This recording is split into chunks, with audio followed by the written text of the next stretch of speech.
Cleveland media, the anybody but Shedeur Mafia, who has never played it down. There is a gap in Cleveland right now that is so wide, so embarrassing, and so impossible to ignore that it has started making the people who get paid to cover this franchise look like they have never watched a single play of professional football in their entire careers. On one side of that gap, you have former NFL players, men who have lined up on actual fields, who have been burned by elite quarterbacks, who have felt what it is like when a signal caller sees your coverage before you even shift your weight.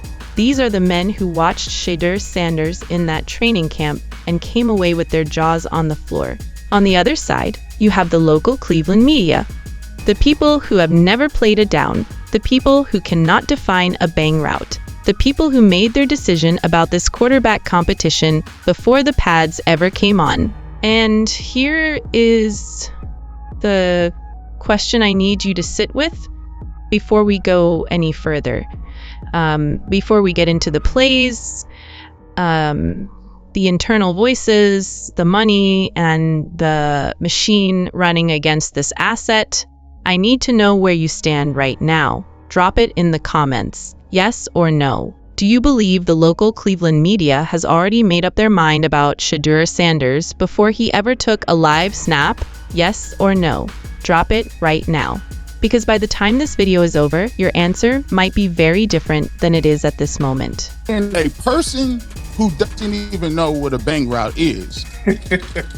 Before going further, if you're enjoying this video, don't forget to smash that subscribe button. It really helps us keep bringing you the content you love. Share this video with your friends so they don't miss out on all the drama and excitement. Just watching it compared to what actually goes on at the snap of the football. Section 1. The verdict before the game. Picture the scene.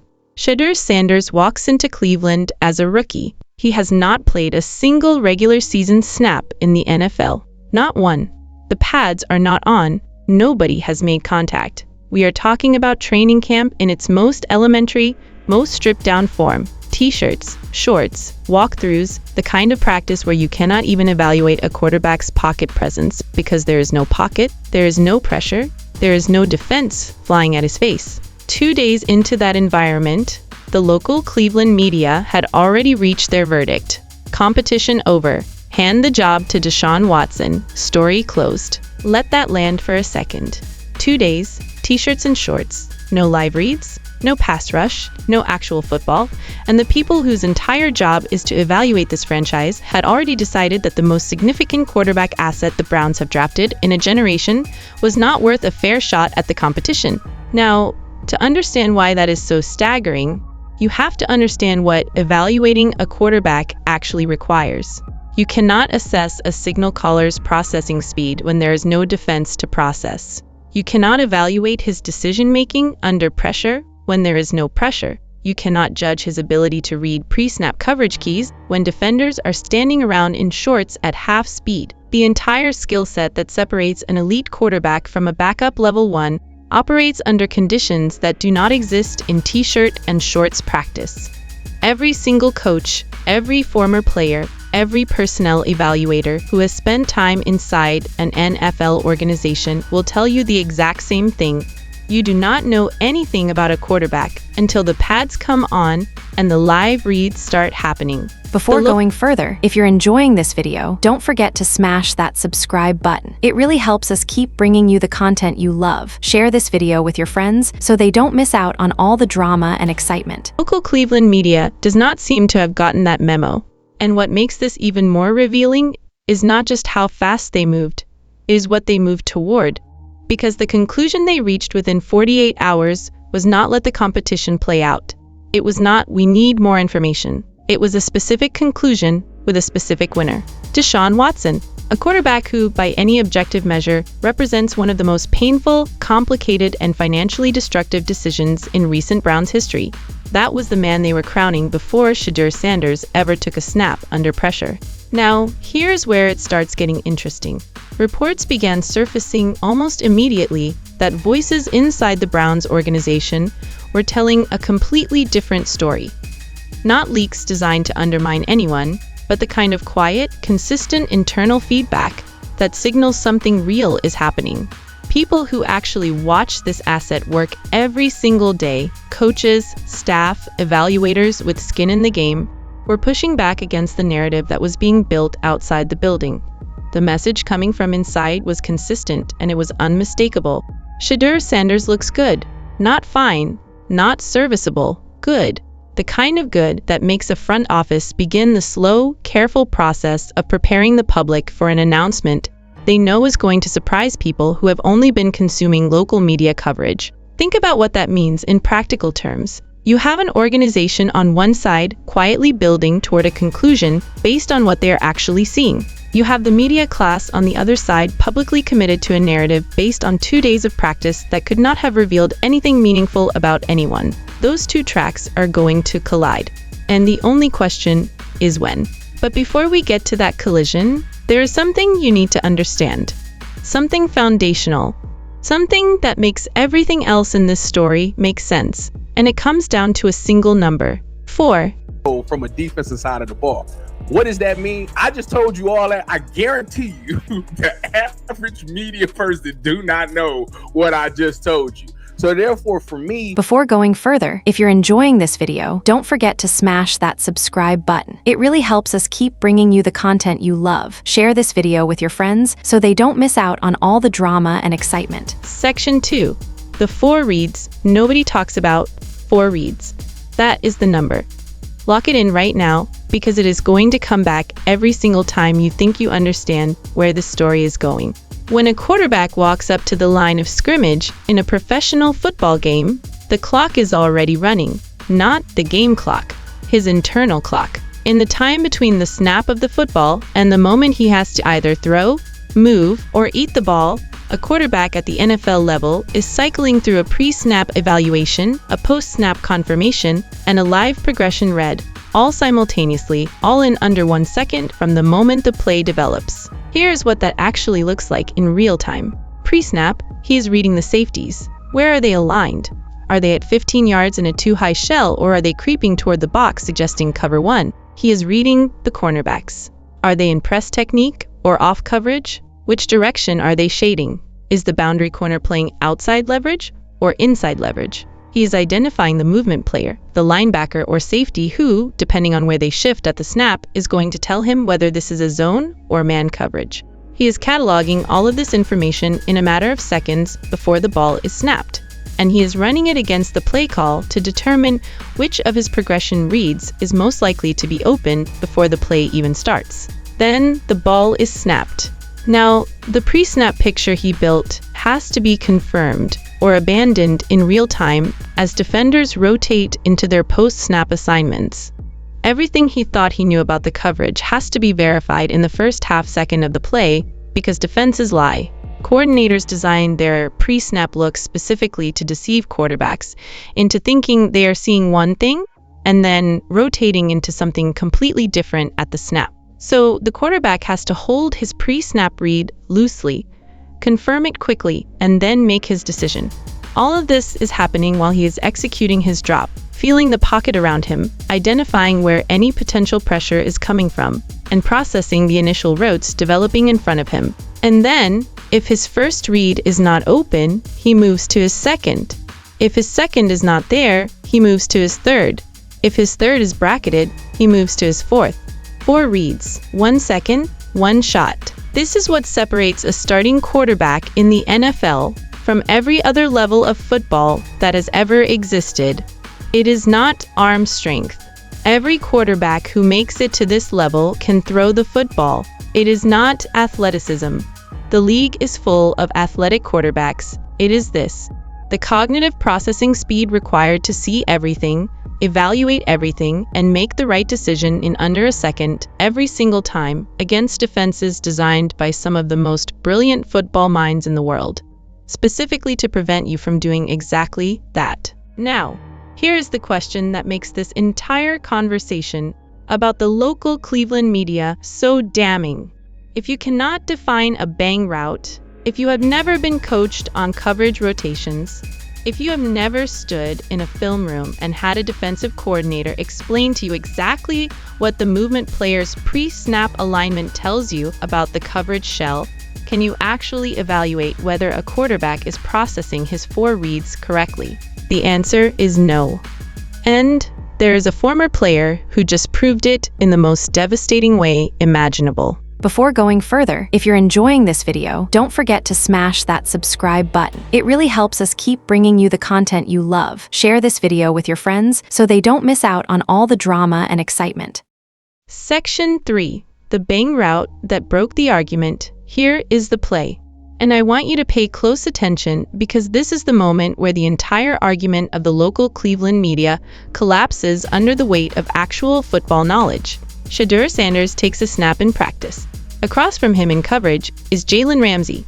Now, if you know anything about defensive backs in the modern NFL, you know what Jalen Ramsey represents. This is not a journeyman corner. This is not a backup working the scout team. Jalen Ramsey is one of the most decorated, most intelligent, most technique-refined cornerbacks of his generation. He has been coached by defensive masterminds. He has studied film at the highest level. He knows how to disguise coverage. He knows how to take away routes before they develop.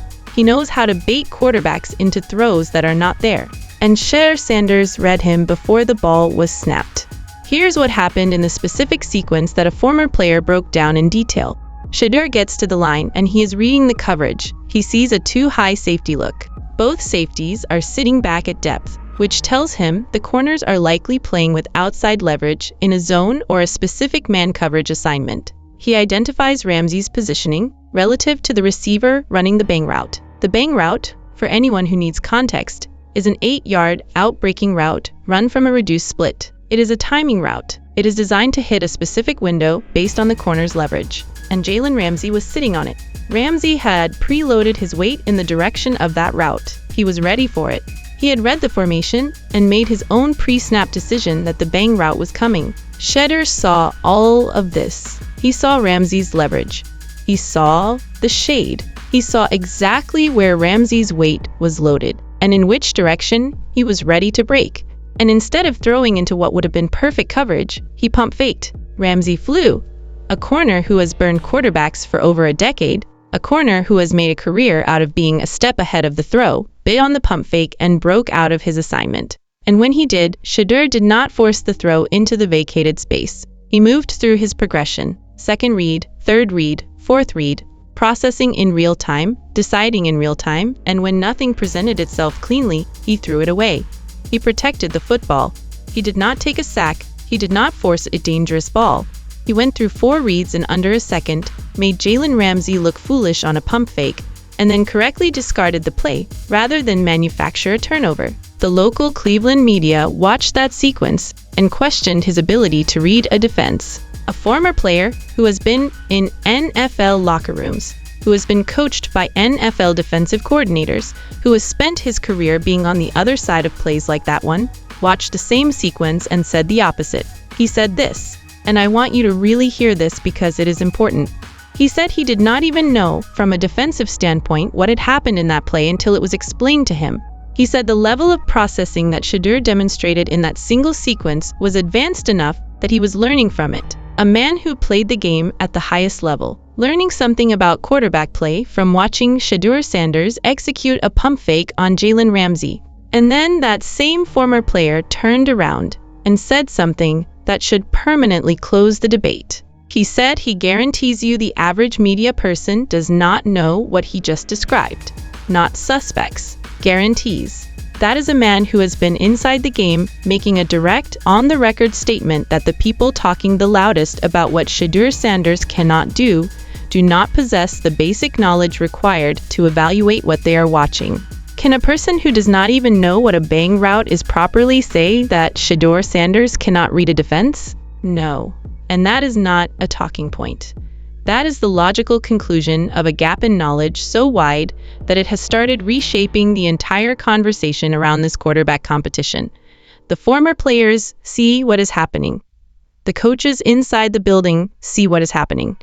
The only people who are not seeing it are the ones who have the microphone. And that brings us to the part of this story that goes much deeper than football. Section 4.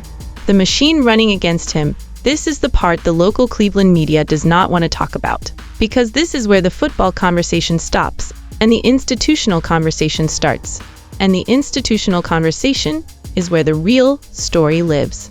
Let me walk you through exactly who benefits from Shedeur Sanders being underrated, not who benefits from him being a backup, who benefits specifically from the narrative that he is already a backup before the competition has even been properly evaluated.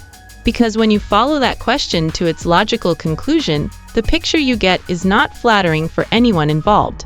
Start with the front office. The Cleveland Browns made one of the most consequential, most expensive, and most controversial personnel decisions in recent NFL history when they acquired Deshaun Watson. The contract, the fully guaranteed money, the trade capital surrendered. All of it represents a commitment so enormous that admitting it was wrong means admitting something profound and painful about the judgment of the people who made it. If Shedeur Sanders walks in and wins the starting job outright, that admission becomes unavoidable.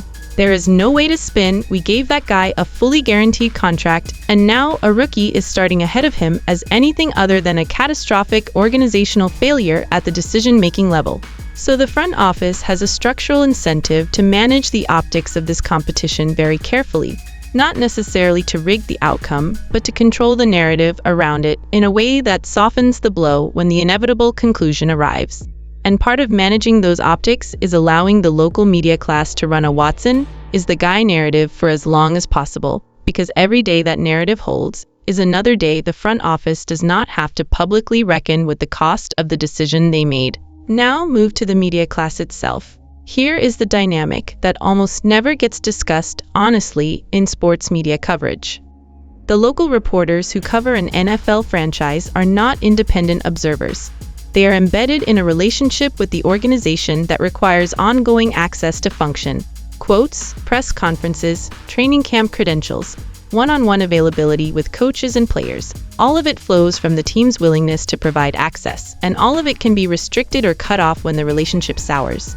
This is not a conspiracy theory. This is the structural reality of beat reporting at the NFL level, and it creates a powerful incentive for local media to avoid taking positions that fundamentally challenge the people inside the building who control that access. The Watson narrative is the safe narrative for the local Cleveland media. It is the narrative that does not require them to say, loudly and on record, that the people they have been covering and building relationships with for years made a massive mistake. The Shedeur Sanders narrative requires exactly that. And so the local media class made a choice. Not necessarily a conscious, coordinated choice in a back room somewhere, but the kind of institutional, systemic choice that happens when everyone in a professional ecosystem has the same incentive pointing in the same direction. Rumors have circulated online that certain Cleveland radio personalities have connections to business interests that intersect with Watson's continued presence in the market. These are unverified claims, and it is worth framing them as exactly that, but the speculation exists, and it exists for a reason. Because the level of coordinated dismissal this quarterback has faced from a specific cluster of local media voices, before he has taken a single live snap, strains the limits of what can be explained by simple bad analysis. Then there is the national media dimension. The narrative that traveled from Cleveland to the national level was not, let's evaluate this quarterback on merit. It was a specific story, Deion Sanders' son, nepotism angle, special treatment, daddy's boy. That storyline is more compelling from a clicks and engagement perspective than rookie quarterback is demonstrating elite pre-snap processing. So the national media picked up what Cleveland was putting down, amplified it, and sent it back to Cleveland as validation. The local media then cited the national coverage as evidence that their take was correct. It is a closed loop, a feedback machine, and Shedeur Sanders is caught inside it. Here is what the former player in this conversation understood that the media class missed entirely. He said too many times people don't know what they are looking at. He went to see Shedeur for himself because he refused to take the media's word for it, and what he saw did not match what was being reported. That is not a small discrepancy. That is the difference between a quarterback being correctly evaluated and a quarterback having his NFL career shaped by people who cannot define the routes he is reading. The pattern that is operating here is not new. It is the same machine that has been running in Cleveland for 2 decades, generating cover for bad decisions and skepticism for the assets that might correct them. Section 5. 2 decades of the same mistake, Cleveland has been a quarterback graveyard. That is not a controversial statement. That is the documented history of this franchise over the last 20 years. Name after name, draft pick after draft pick, acquisition after acquisition, the Browns have cycled through signal callers at a rate that has become almost surreal. And at every single turn, in every single cycle of that revolving door, the local media class has been there, providing narrative cover for the people who made the decisions, heaping doubt on the new asset. And then, when the new asset fails or is moved on, quietly pivoting to the next narrative without any accountability for the one they just abandoned. This is the machine Shedeur Sanders walked into. And understanding that machine is essential to understanding why the reaction to him has been so swift, so coordinated, and so disconnected from what the people who actually played the game are saying.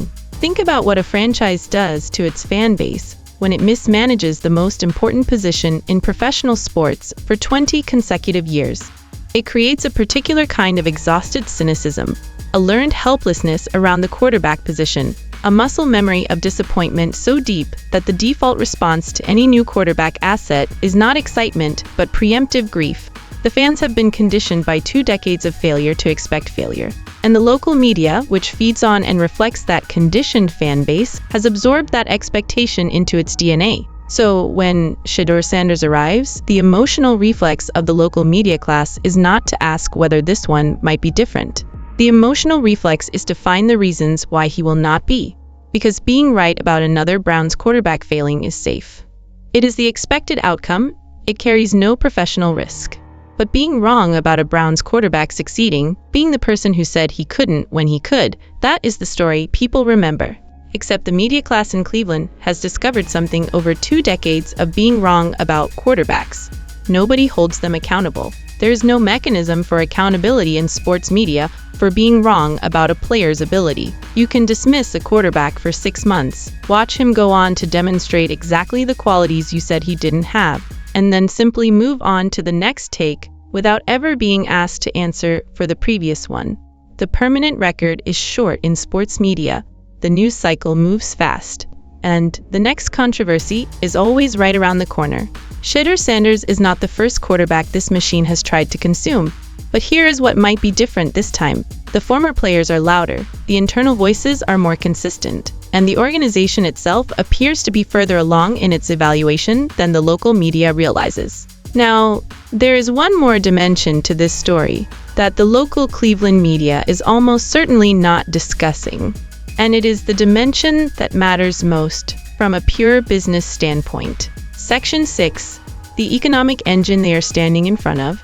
Shedeur Sanders is not just a quarterback. That matters to understand at the most fundamental level. He is a franchise economic engine, and the local Cleveland media, by running a sustained campaign to undermine his standing before the competition has even been properly evaluated, is actively standing in front of money that could reshape this organization's financial trajectory.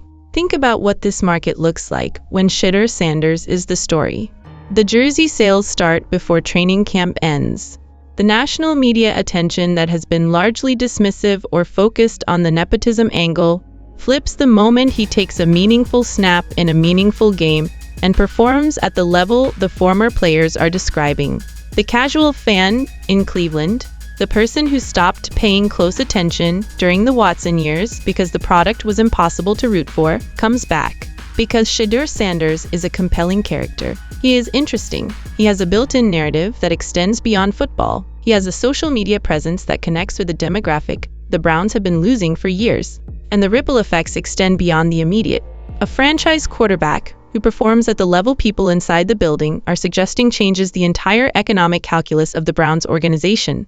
Sponsorship value, media rights interest, ticket demand in a market that has been starved for a reason to show up, national broadcast attention, playoff relevance. Every single one of those things flows from having a starting quarterback who is genuinely, demonstrably elite at the most important position in professional sports. Now consider what the opposite looks like. You keep Watson, the same Watson who has missed time, who has underperformed against the contract he was given, who represents a sunk cost so large it has constrained this franchise's flexibility for years. The national media story around the Browns remains what it has been: dysfunction. bad decisions, a market that cannot hold onto a good thing. The fans who came back because of Shedeur drift away again because the product does not deliver. And the local media that spent training camp telling everyone the competition was already over gets to write the next chapter of a story they have been writing for 20 years. Brown's quarterback situation remains complicated. That is the cost of what the anybody but Shedeur mafia is pushing. It is not just wrong about football, it is wrong about business.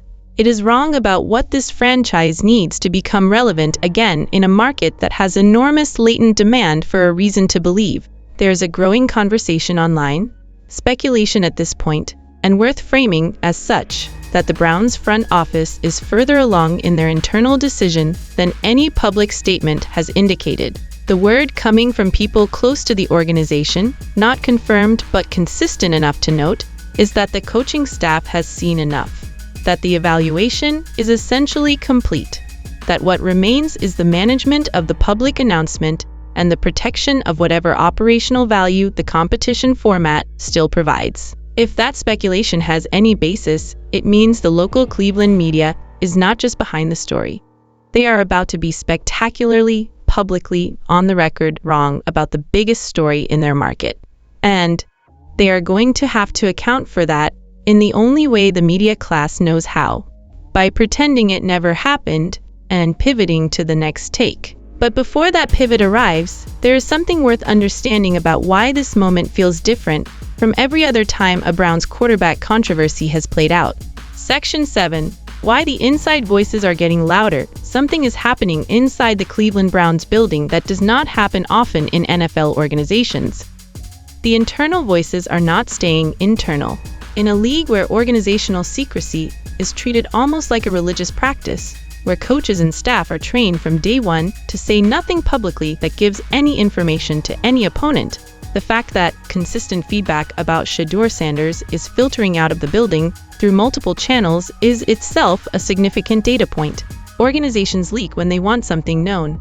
That is a fundamental principle of how NFL PR actually works, and the something that the Browns appear to want known right now is that what they are seeing from their rookie quarterback is not what the local media is reporting. Think about the mechanics of that for a moment. A coaching staff does not allow positive information about a player to surface publicly unless they are comfortable with the public having that information. They do not let internal evaluations leak unless they believe the information serves their purposes. The fact that the story coming out of the building is consistently and repeatedly positive about Shedeur Sanders at a time when the local media class is running the opposite narrative tells you something extremely specific. The organization is preparing you. They are beginning the process of walking back the "it's Watson's job to lose" framework that the local media built for them. And they are doing it in the only way you can do these things without making a public announcement before you are ready to make a public announcement. They are warming you up. Now, the warming up process in NFL organizations follows a pattern that anyone who has covered this league for any length of time should recognize. First, you let the positive internal feedback surface through indirect channels. Not official statements, not coach press conferences, but the kind of ambient positive signal that comes from people close to the situation, speaking generally and optimistically. That happened. Then you let former players and outside analysts who have gotten access begin to echo the internal sentiment. That happened. Then the narrative in the national conversation begins to shift, not from dismissive to enthusiastic, but from dismissive to uncertain. And uncertainty, in the context of a competition that the local media has been calling over since day 2, is itself a form of progress. That shift is happening right now. And the local Cleveland media, which built its entire training camp coverage around the conclusion that this competition was already resolved, is facing a specific and uncomfortable problem. The ground is moving underneath the story they committed to. And the speed at which it is moving is directly proportional to how loud the former players are getting. Here is why the former player testimony matters so much beyond the specific play it covers. When a man who has been inside NFL locker rooms, who has been coached by NFL defensive coordinators, who has been in film rooms where the concepts being discussed are the exact same concepts Shedeur Sanders was executing against Jalen Ramsey, sits down and says unambiguously, that he did not even know from a defensive standpoint what had just happened until it was explained to him. That is not a compliment. That is a verdict. That is a man with credentialed, lived knowledge of the game telling you that the quarterback executing that play is operating at a cognitive level that he, a former NFL player, found genuinely instructive. The local Cleveland media cannot make that statement. They cannot sit in front of a camera and tell you they learned something about quarterback play from watching Shedeur Sanders process a coverage, because they have never been in the room where those things are taught. They have never been coached on why the bang route opens or closes based on a cornerback's leverage. They have never felt what it is like to be on the wrong side of a pump fake from a quarterback who saw your assignment before you moved. And that is the gap. That is the thing that makes this entire conversation so important. Not just for Shedeur Sanders and this quarterback competition, but for the broader question of who gets to shape the narrative around the most important position in professional sports. Section 8. The receipt is already on tape. Here's where everything lands. Here's the verdict. Shedeur Sanders is taking over this quarterback competition. Not because of his father, not because of his name, not because of any external pressure or social media campaign or narrative manufactured by anyone who has a rooting interest in his success. He is taking over because the people who have actually played this game at the highest level, the people who have been in the rooms where the concepts he is executing are taught and coached and refined, are watching him and saying the same thing. He can do this, he is doing this, and the proof is already on tape. 4 reads in under a second. Pre-snap coverage identification. Post-snap confirmation. Progression cycling against one of the best cornerbacks of his generation. Pump fake execution precise enough to freeze Jalen Ramsey. 4th read discipline strong enough to throw the ball away rather than force it into traffic. These are not the attributes of a quarterback who cannot read a defense. These are the attributes of a quarterback who is reading it better than the defense wants him to. And the Browns know it. They know it because their coaches are watching it every day. They know it because their staff is talking about it. They know it because the process of warming the public up for an announcement does not begin until an organization is confident enough in the conclusion to start moving toward making it official. You do not begin that process when you are uncertain. You begin it when you are ready. The announcement is coming. The timing will be whatever the organization decides best serves their management of the Watson situation and the optics of the competition format. But the outcome is not in question inside that building. It may still be in question in the local Cleveland media. It may still be the subject of hot takes and radio debates and training camp notebooks filed by people who cannot name the routes a quarterback is reading. But inside the building, the evaluation appears to be complete. And when the announcement arrives, the local Cleveland media is going to do what the media class always does when they are proven catastrophically wrong. They are going to quietly pivot. They are not going to run a segment that says, "We called this wrong from the first day, and here's why." They are not going to invite the former players back on and give them the credit for being right when the people with the microphones were not. They are going to find the next angle, build the next narrative, and move on with the same confidence they had when they were wrong. But here's what they cannot take from this moment. The tape exists, the play exists, Jalen Ramsey flying on that pump fake while Shedeur Sanders cycled through his progression and made the disciplined decision to throw it away rather than force it. That is on film. It does not disappear. It does not get revised by a media class that needs to move on. It sits in the archive as the permanent, irrefutable document of what was happening at this training camp, while the local Cleveland media was telling you the competition was over. The former players saw it. The coaches inside the building saw it. And the fans who were paying attention, the ones who went looking for evaluations from people who actually know what a bang route is, they saw it too. 4 reads, 1 second, 1 shot. That is the receipt.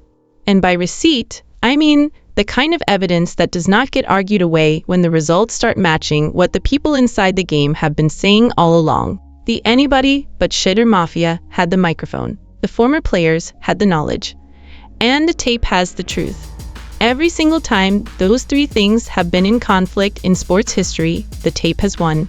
Not always immediately, not always loudly, but always eventually. This is one of those times. Here is what I want you to think about after this video ends. Not just about Shedeur Sanders, not just about this quarterback competition, but about a larger question that this story forces into the open. Who do you trust to evaluate the most complex position in professional sports? The person who has the microphone? Or the person who has been in the room where these things are taught and tested and refined under conditions that make or break careers? Because in Cleveland right now, those two voices are saying completely different things. And the only question is which one you are going to listen to. The former player in this conversation put it perfectly. He said that too many times people don't know what they are looking at. He went to see Shedeur for himself. He refused to take the media's word for it. And what he saw was a quarterback executing at a level that he, a man who played this game for a living, found genuinely advanced. That is where I am leaving this. That is the thought I want you to carry out of this video and into the next chapter of this story. Because the next chapter is coming fast. And when it arrives, you are going to want to have already decided which voices you trust. Drop your answer in the comments right now. Forced choice, one word only. When the Browns officially name their starter, do you believe it will be Shedeur Sanders, yes or no? Drop it below. I read every single one, and I want to know where this community stands at this exact moment in the story. Because this community called the last one correctly, and I think you are going to call this one too. If you are not subscribed yet, hit that button right now. This story is developing fast, and the next video is going to cover the angle of this situation that nobody in the local Cleveland media has even touched yet. You do not want to come back and find out everyone else already knew. 4 reads, 1 second, 1 shot, and the receipt is already on tape. From a defensive side of the ball. What does that mean? I just told you all that. I guarantee you the average media person do not know what I just told you. So therefore, for me,